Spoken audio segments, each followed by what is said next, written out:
Hi everyone. তো আমি পেশায় একজন সিভিল ইঞ্জিনিয়ার। তো আজকে আমি মেঘালয়ের উমকিয়াং থেকে রাত্তাচারা রোডে CH-161-এ একটা স্লোপের কাজ হচ্ছে, যেখানে মোটামুটি মাস দুয়েক থেকে আমরা কাজ শুরু করেছিলাম। প্রথমে আমরা ডবল লেয়ারের কাজ করেছিলাম এখানে, ফেন্সিং ওয়্যার আর কেবল ওয়্যার দিয়ে। তারপর ওপর থেকে আবার আসলো যে অর্ডার, না সেটা কয়েল ম্যাট দেওয়া হবে বা 3D ম্যাট দেওয়া হবে। তারপর সব নেট তুলে আবার কয়েল ম্যাট ইনস্টলেশন চলছে। এখান থেকে দেখতে পারবে মোটামুটি সব জায়গা।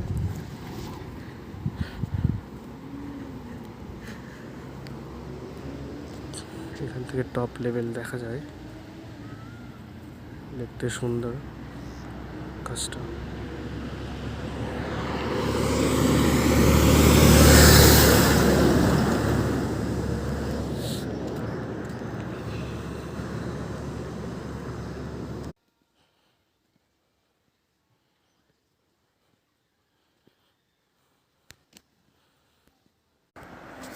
ম্যাটটা দেখতে ঠিক এরকম হয়। এটা প্রথমে বিছাতে হয়, তারপরে ফেন্সিং ওয়্যার মেস, তারপরে কেবল নেট। আর জায়গাটা খুবই সুন্দর। আমার মোবাইলের ক্যামেরা কোয়ালিটি খুব একটা ভালো না, নাহলে বুঝতে পারতে কতটা সুন্দর। আর এখানে স্পেশালিটি হচ্ছে, এখানে প্রত্যেকটা পাহাড়ের ধারে বা গায়ে সুপারি গাছ থাকবে। ঠিক আছে, এই গাছটার নাম ঠিক আমি জানি না, দেখতে অনেকটা শিমুল গাছের মতোই দেখা যায়, কিন্তু শিমুল গাছ না।